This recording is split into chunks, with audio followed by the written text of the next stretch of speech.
rohmu bekerja saat ku memujimu. Kau bertata di atas pujian, ku angkat hatiku,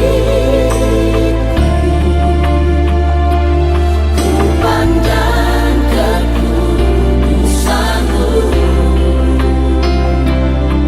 Saat ku sembah, ku puji-Mu, ku rasakan kehadiran-Mu Tuhan.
merasakan kebaikan-Mu Tuhan. Terima kasih Tuhan, kami dapat merasakan kebaikan hati-Mu Tuhan, yang selalu membawa kami menjadi lebih daripada orang-orang yang berkemenangan di dalam Tuhan. Terima kasih, kami rasakan kebaikan-Mu, kehadiran-Mu dalam kehidupan kami.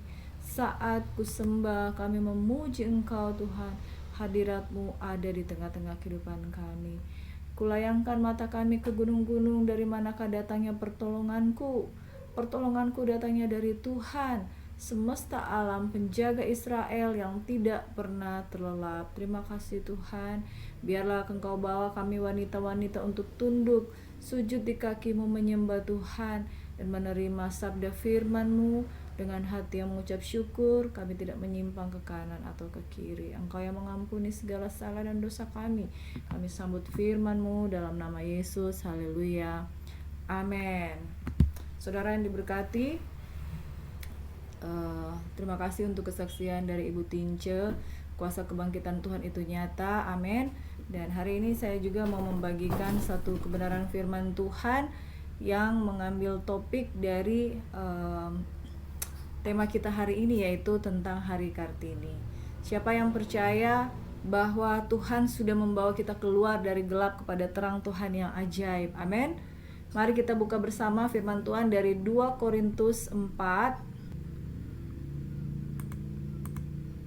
ayat 6 sampai ayat yang ke-10.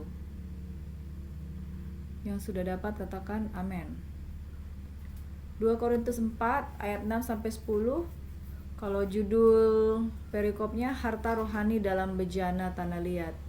Tuhan kiranya memberkati kita supaya kita dapat menerima kebenaran firman Tuhan dengan mata yang tertuju kepada Kristus. Kita akan baca demikian firman Tuhan 2-3. Sebab Allah yang telah berfirman, dari dalam gelap akan terbit terang. Ia juga yang membuat terangnya bercahaya di dalam hati kita, supaya kita beroleh terang dari pengetahuan tentang kemuliaan Allah yang nampak pada wajah Kristus. Tetapi harta ini kami punya dalam bejana tanah liat, supaya nyata bahwa kekuatan yang melimpah itu berasal dari Allah, bukan dari diri kami. Dalam segala hal kami ditindas namun tidak terjepit. Kami habis akal namun tidak putus asa. Kami dianiaya namun tidak ditinggalkan sendirian. Kami dihempaskan namun tidak binasa. Kami senantiasa membawa kematian Yesus di dalam tubuh kami, supaya kehidupan Yesus juga menjadi nyata di dalam tubuh kami. Amin. Dari 2 Korintus 4 ayat 6-10 ini kita lihat bahwa firman Tuhan berkata, dari dalam gelap akan terbit terang. Dan yang membuat terang itu bercahaya itu adalah Tuhan. Dan terang itu nampak dalam wajah Kristus. Firman Tuhan katakan di ayat 7, harta ini kamu punya dalam bejana tanah liat. Sama-sama katakan dalam bejana tanah liat. Bejana tanah liat itu kelihatan tidak berharga. Bahkan kalau bejana tanah liat itu seperti pot-pot yang dijual di sepanjang jalan Manado Tomohon, itu bejana yang warnanya merah bata. Kelihatan tidak berharga, kelihatan tidak bernilai, saudara. Tetapi di dalam bejana itu ada harta. Sama-sama katakan, di dalam bejana tanah liat itu ada harta. Supaya nyata bahwa kekuatan yang melimpah itu berasal dari Allah, bukan dari diri kami. Nah, saya mau bilang begini, saudara yang diberkati, wanita-wanita kesayangan Tuhan. Siapa yang percaya bahwa ibu-ibu ini selain cantik dari luar, tapi cantik dari dalam? Amin. Yang percaya katakan amin. Dan ibu-ibu ini sekalipun mungkin sibuk di dapur, mungkin kelihatannya kadang sudah berantakan, kremus karena ngurus anak, ngurus suami, tapi kalau dia sudah mau pergi di acara, dari upik abu dia langsung menjadi seperti Cinderella. Yang percaya katakan amin. Betul toh ibu-ibu? Siapa di sini kalau di rumah sama di upik abu? Ya, pakai daster so hilang warna, so bau minyak, dari minyak kelapa, bawang goreng sampai bawang bombay, so bau semua. Tapi coba bilang mau pi ibadah kolom, langsung ceng, bulu mata langsung kriwil ya. Itu merah-merah pipi, itu baju daster sudah hilang semua. Karena apa? Yang dia tunjukkan hanyalah kebahagiaannya, kecantikannya, kemuliaannya di dalam Tuhan. Dan saudara, kita berproses. Amin. Berproses bagaimana kita keluar dari kegelapan. Kadangkala kegelapan itu ada di rumah sendiri, betul enggak saudara?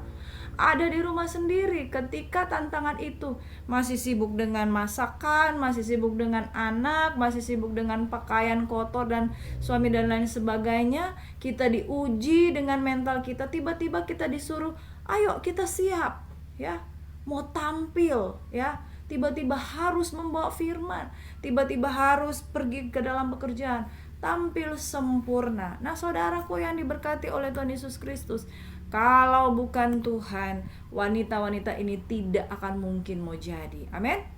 Dan ingat, orang ini memang bejana, tapi kalau ada kekuatan yang melimpah, wanita-wanita yang kelihatannya lome-lome, oh tapi coba, siapa di sini yang melahirkan lebih dari 3 anak? Ibu ketua 5 kali ya. Wih, itu kekuatannya luar biasa. Yang punya lebih dari 3 anak boleh angkat tangan. Oh, Ibu Suhema. Siapa lagi yang lebih dari 3 anak? 3 lah, 3. Yang punya 3 anak. Ibu Tinca 3. Ibu Rita 3. Hebat enggak? Tepuk tangan. Kartini yang luar biasa. Oke, saya mau sharing sedikit slide untuk kita saudara. Sama-sama katakan Kartini masa kini. Kartini masa kini. Firman Tuhan tadi katakan, dari dalam gelap terbitlah terang. Amin saudara. Dari bejana-bejana kosong yang tidak mulia, tapi kekuatan yang penuh dengan kemuliaan itu akan semakin nampak, semakin nyata. Nah saudara, ya ini kita bukan cocok logi, tetapi kita ada belajar dari satu firman Tuhan yang mengatakan dari dalam gelap terbitlah terang.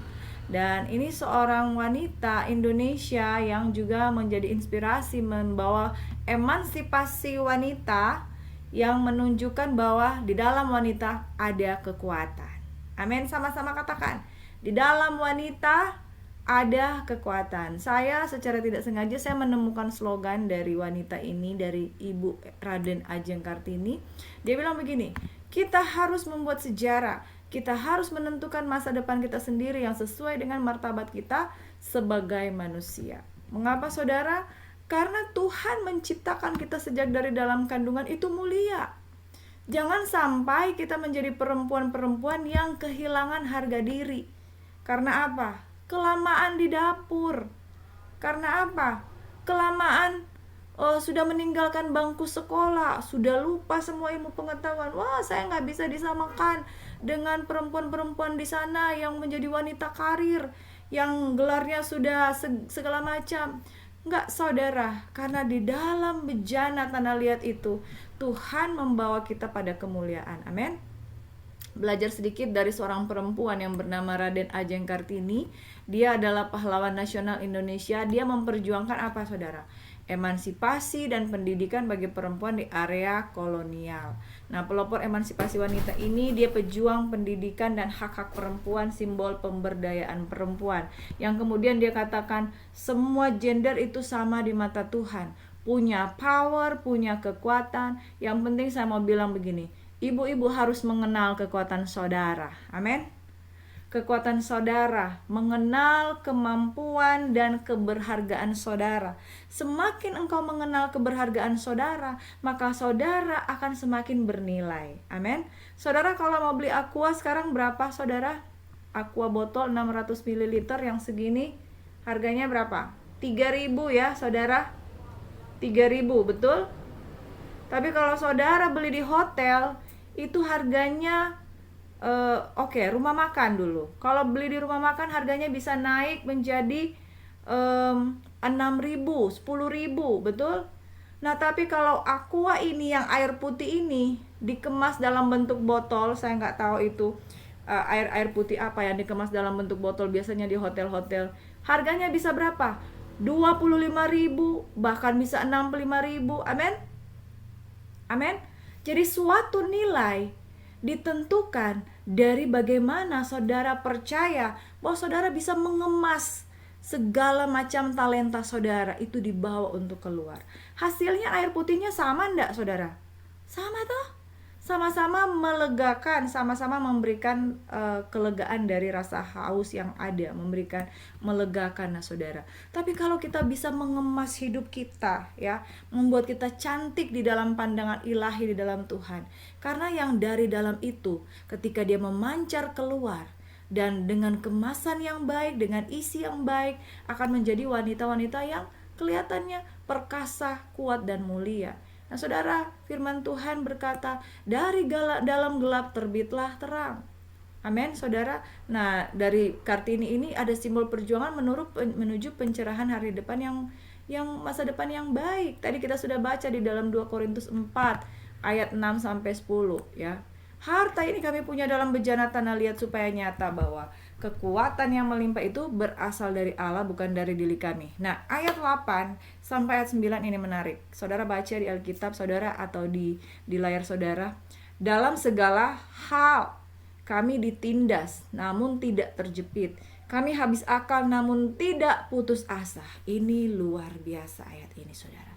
Dalam segala hal kami ditindas namun tidak terjepit. Kami habis akal namun tidak putus asa. Tadi Ibu Tince bersaksi diproses ya. Kebanyakan pindah ya Ibu. Sampai Ibu bingung, saya ini alumni mana? Saya ini kalau reuni dengan siapa? Kebanyakan pindah. Ada merasa kurang mendapat kasih sayang dari papa ya tadi kalau nggak salah ya Bu. Ada merasa seperti itu. Ya kalau nggak salah ya. Di dalam segala hal kami ditindas namun tidak terjepit. Kami habis akal namun tidak putus asa. Tadi saudara saya menonton satu tayangan singkat di Instagram hanya 1 menit. Dia mengatakan begini, kita ditopang berulang-ulang. Ternyata kita ini dari lahir sampai kita bertumbuh jadi anak sampai dewasa, kita itu jatuhnya bukan hanya 1 kali. Jadi kalau orang tanya berapa kali jatuh, ya 2-3 kalinya enggak saudara.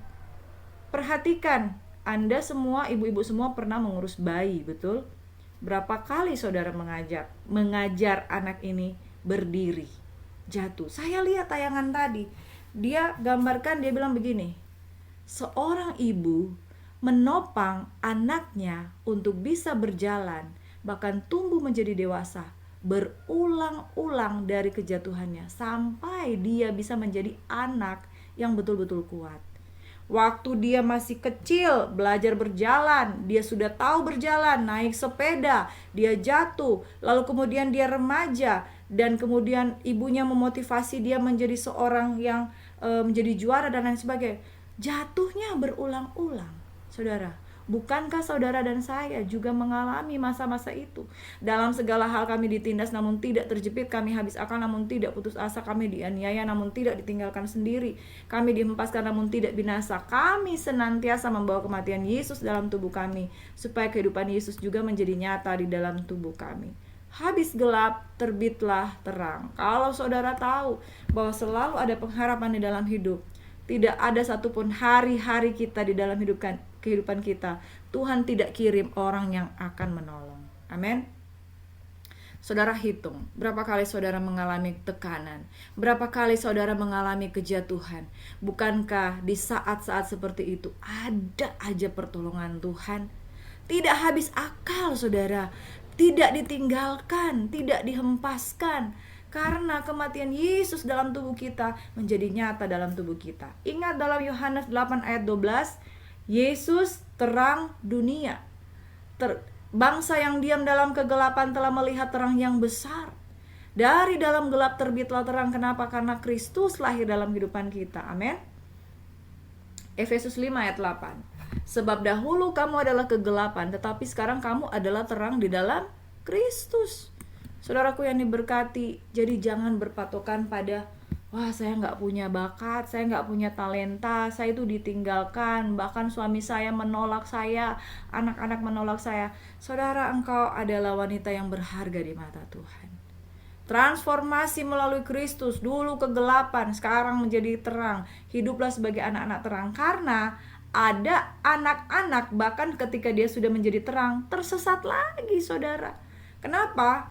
Karena dia tidak bisa menilai status identitasnya itu sudah berbeda di dalam Kristus. Makanya saudara perhatikan, yang pertama kita harus perhatikan bahwa untuk menjadi terang, kita harus menjadi terang di dalam Kristus. Amin. Dan jalan yang semakin terang itu ibarat Amsal 4:18. Jalan orang benar itu seperti cahaya fajar yang kian bertambah terang sampai rembang tengah hari. Amin. Saudara-saudara yang diberkati di dalam Tuhan Yesus Kristus, yang pertama supaya terang itu terbit atas kita, jadilah perempuan yang takut akan Tuhan. Amin. Dalam bejana kemuliaan terpancar terang. Oleh karena apa? Takut akan Tuhan ada di dalam kehidupan kita. Amsal 31 ayat 25 sampai 30. Salah satu ayatnya berkata begini. Kekuatan dan kemuliaan adalah pakaiannya. Ia tertawa menghadapi hari depan. Kekuatan dan kemuliaan adalah pakaiannya, hikmat dan ajaran yang baik di lidahnya. Kecantikan adalah sia-sia, tetapi perempuan yang takut akan Tuhan dipuji-puji. Saudara, mari terang pegang, tong pedada katakan, engkau wanita yang berharga. Ketika takut akan Tuhan, maka engkau menjadi wanita yang kuat dan mulia. Amin. Berapa di antara ibu-ibu tadi ada yang anaknya 3 ya? Ada anak Ibu Tince bilang tadi anaknya salah satunya udah 38 tahun. Betul ya Ibu Tince? Saya nggak tahu anak keberapa, kedua, ketiga atau keberapa. 38 ya? Iya betul. Iya, anak misalnya salah satu anak sudah 38 tahun. 38 tahun sebagai seorang ibu menyaksikan bagaimana anak yang pernah dikandungnya ini telah menjadi manusia yang seutuhnya. Amin. Saya percaya perasaan seorang perempuan ketika dia melihat anak itu campur aduk. Ketika mereka berprestasi, dia turut bangga. Ketika mereka jatuh, turut sedih. Ketika mereka tidak mendapatkan sesuatu yang baik, yang paling sedih bukan anak itu, orang tuanya. Makanya saya bilang kalau seorang perempuan, dia adalah kelihatan orang yang ya lemah lembut dan lain sebagainya. Wanita-wanita ini adalah wanita-wanita yang kuat. Asal takut akan Tuhan itu ada dalam hatimu. Mengapa? Karena ada wanita yang tidak sampai pada tujuan itu untuk memuliakan Tuhan. Mengapa? Karena dia hidup berdampingan dengan kekecewaan. Dia hidup berdampingan dengan kepahitan. Dia hidup berdampingan dengan masalah yang dia pikir masalah dan masalah itu membelenggu saya. Tapi perempuan yang takut akan Tuhan, lihat dalam Amsal 31. Kekuatan, kemuliaan adalah pakaiannya. Ia tertawa menghadapi hari depan. Tuhan akan membuat perbedaan antara wanita yang takut akan Tuhan dan wanita yang tidak takut akan Tuhan. Tuhan akan membuat perbedaan antara wanita yang hidup di dalam Tuhan, dia menjadi wanita yang bersukacita. Makanya kalau di Amsal katakan ia tertawa akan hari depan, karena dia tidak izinkan kekhawatiran itu menjadi pakaiannya. Amin. Oleh sebab itu yang pakai kebaya hari ini, yang pakai batik hari ini, engkau cantik, engkau mulia hari ini bukan hanya karena pakaianmu, pakaian secara jasmani, tapi kalau pakaianmu dalam kemuliaan dan kekuatan Tuhan. Bayangkan saudara, hari esok yang orang bilang gelap, Indonesia gelap, dia menertawakan. Karena apa? Di dalam Tuhan aku sanggup. Orang yang takut akan Tuhan, dia tidak takut akan hari esok. Mari sama-sama ulangi. Orang yang takut akan Tuhan, dia tidak takut akan hari esok. Kenapa? Sebab Tuhan menopang tangannya, apabila ia jatuh tak sampai tergeletak. Sebab Tuhan menopang tangannya. Amin. Pakaiannya adalah kekuatan dan kemuliaan. Yang kedua, saudara baca di dalam Galatia 3 ayat 28. Tidak ada laki-laki atau perempuan, karena kamu semua adalah satu di dalam Kristus Yesus. Dalam Kristus tidak ada perbedaan derajat. Setiap orang memiliki nilai yang sama di mata Tuhan. Kesetaraan sejati ditemukan dalam persatuan kita sebagai anak-anak Allah. Jangan-jangan R.A. Kartini ini dulu baca Alkitab, saudara. Karena kan di zaman kolonial itu pengetahuan orang barat itu ada Alkitab. Dari mana dia dapat itu? Habis gelap terbitlah terang. Dari mana dia tahu tentang kesetaraan, emansipasi wanita dan pria? Ternyata di Galatia 3:28 mencatat bahwa kesetaraan gender dalam arti statusnya berharga di mata Tuhan di dalam Kristus ada di Galatia 3:28. Oleh sebab itu enggak pria, enggak wanita, semua berhak untuk beroleh pendidikan, berhak untuk bisa bekerja, berkarir dan lain sebagainya. Tapi tentu ciri-ciri yang khas perempuan dan wanita, perempuan dan laki-laki tetap ada perbedaannya. Tetapi status dalam kesamaan di dalam Kristus itu membuat kita merasa apa? Kalau kita dikatakan setara, apa yang kita rasakan? Bernilai. Betul enggak, saudara? Bernilai. Bukan berarti kita menjadi wanita yang memandang rendah suami kita karena kita sama-sama dalam status, tapi kita merasa saya nggak diinjak-injak, karena itu yang terjadi pada zaman R.A. Kartini. Yang kedua, sadar tentang status yang setara di dalam Kristus membuat perempuan-perempuan berharga dan akan membuat kita di dalam keberhargaan kita akan menjadi orang yang tahu value, orang yang tahu nilai dirinya. Dia akan menghargai dirinya sendiri. Dan orang yang tahu menghargai dirinya sendiri tidak akan menghabiskan waktunya untuk menangisi hidup. Betul? Karena kalau perempuan dia merasa dia ada di bawah tekanan, dia merasa dia ada di bawah dominasi dari laki-laki yang mendominasi dia akan menjadi orang yang tidak berkembang. Bahkan talenta-talentanya akan terkubur dan mati. Tapi kalau kita sadar dalam Kristus kita setara, wow, luar biasa. Yang ketiga, miliki kecantikan sejati. 1 Petrus 3 ayat 3-4. Ibu-ibu yang cantik, perhiasanmu janganlah secara lahiriah, tapi perhiasan yang tersembunyi dalam hati, yaitu keindahan dari roh yang lemah lembut dan tentram yang sangat berharga di mata Allah. Saya sampai hari ini saya nggak bisa ikuti caranya Ibu Olivia Rompas yang selembut itu. Tapi saya percaya itu adalah anugerah. Roh yang lemah lembut dan tentram. Ya, Ibu Tati juga. Ya, kalau saya kan agak-agak kolerik ya. Jadi berapi-api itu menjadi ciri khas saya. Dan saya berdoa, Tuhan berikan saya roh yang lemah lembut dan tentram. Tapi ketentraman ini saya juga mengalami di dalam Tuhan. Kadangkala di dalam masalah yang besar sekali, suami saya heran-heran, kamu kok tenang-tenang saja? Nah, inilah yang saya mau bilang, kita harus memilikinya. Temperamen mungkin beda. Kalau saya kan agak kolerik, berapi-api. Kalau Ibu Olive mungkin lebih melankolis, lebih lembut. Dan itu orang-orang yang lemah lembut akan menguasai bumi. Tapi kita juga belajar dengan temperamen yang beda-beda ya. Ada yang semangat 45 seperti saya, kadang-kadang harus juga belajar memiliki roh yang lemah lembut dan tentram. Dan saya juga nggak bisa mengikuti kayak Ibu Tati ya. Ibu Tati hadir nggak? Ibu Tati kalau bawa khotbah itu tenang, teduh seperti air sungai yang mengalir.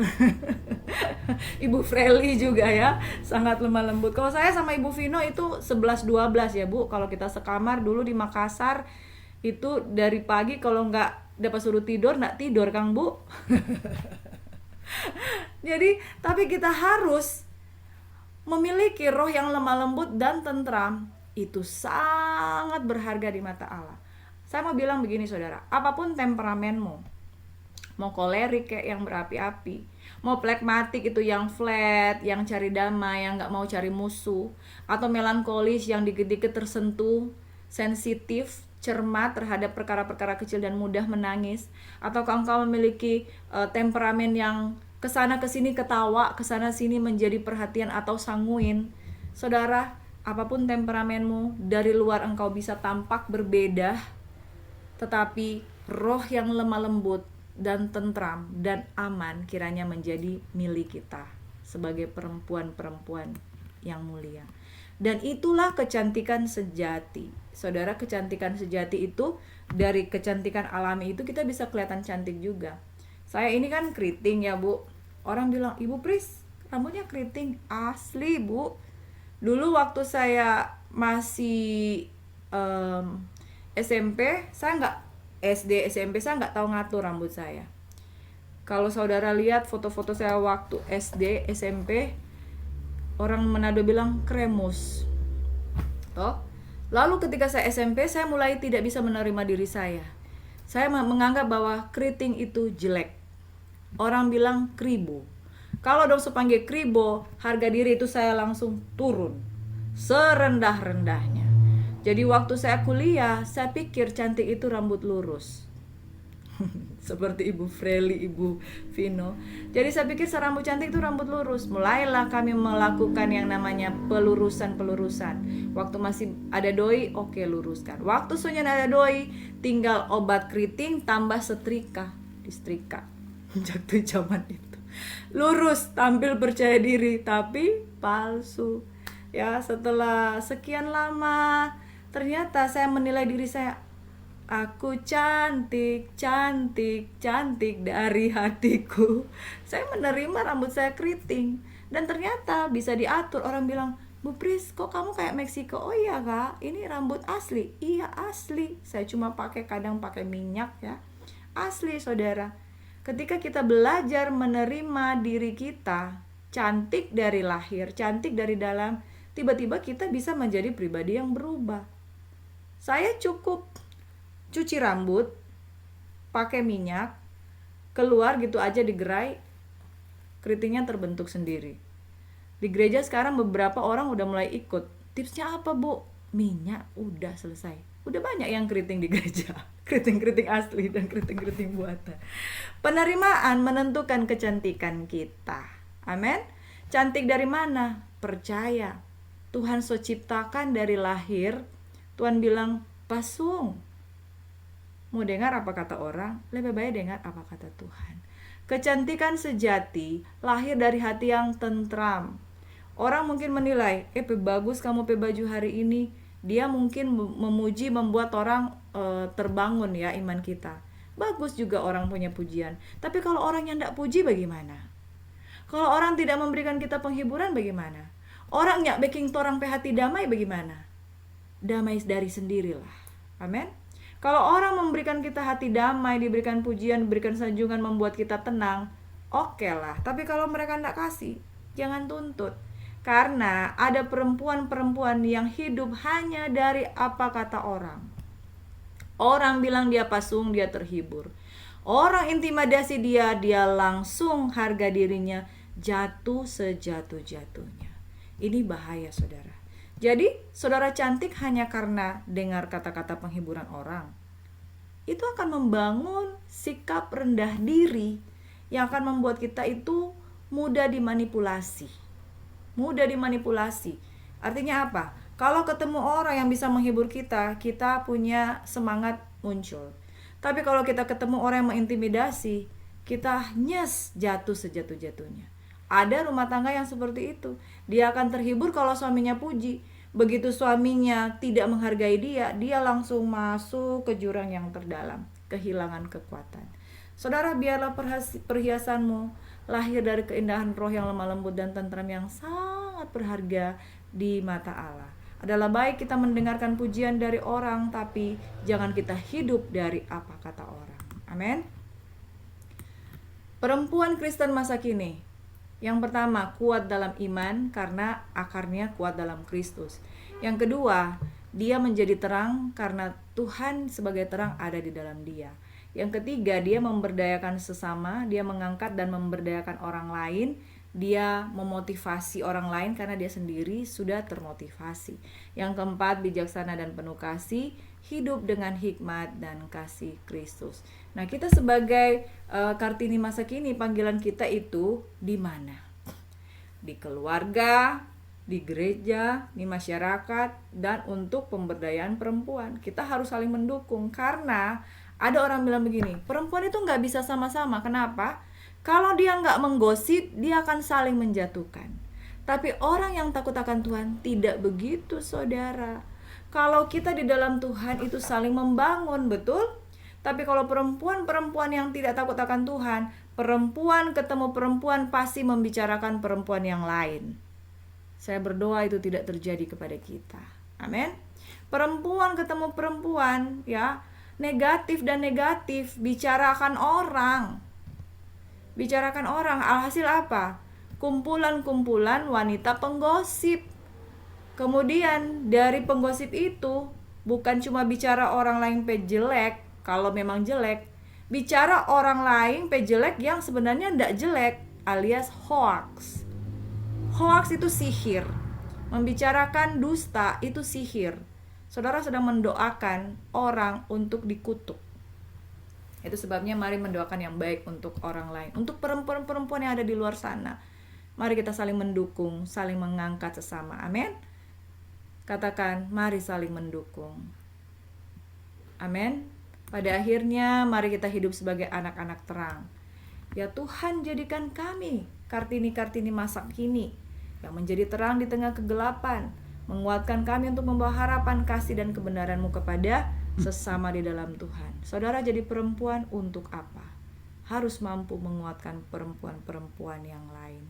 Karena banyak wanita-wanita di luar di sana yang sebenarnya terperosok. Saya seringkali diperhadapkan dengan konseling, ya. Konseling. Entah mengapa saya gampang iba kalau orang punya masalah. Itu saya. Ada juga orang lain yang suka melihat orang susah. Kalau melihat orang lain susah ditambah dengan omong-omongin, dijatuh-jatuhin, dijelek-jelekin. Tapi kalau kita ketemu orang yang punya masalah, kita datang sebagai konselor, kita datang sebagai perempuan-perempuan hebat yang saling mendukung, yang saling menguatkan, kita sudah menjadi terang. Saudara, bukan tanpa alasan kita dibawa kepada titik-titik terendah. Mungkin punya masalah yang begitu besar, tapi itu Tuhan punya alasan. Supaya apa? Supaya engkau bersaksi. Dari sakitmu, engkau bisa menjadi kesaksian bagi orang lain. Saudara punya luka, tapi saudara sembuh. Orang lain belum tentu seperti saudara yang bisa kuat keluar dari luka itu. Jangan-jangan luka yang pernah saudara alami itu merupakan alat kesaksian bagi perempuan lain yang ada di luar sana. Raden Ajeng Kartini, seorang perempuan yang dari Indonesia, dia adalah perempuan yang penuh luka. Kenapa? Karena dia punya latar belakang hidup di dalam tekanan, sehingga dia berontak untuk menyatakan kesetaraan gender, habis gelap terbitlah terang. Tapi dari luka itu membuat banyak perempuan-perempuan di luar sana menjadi perempuan-perempuan hebat yang belajar dari pengalaman orang lain. Amin. Bapa, dalam nama Yesus, kami percaya kami adalah perempuan-perempuan yang dititipkan rencana ilahi. Dari dalam gelap terbitlah terang.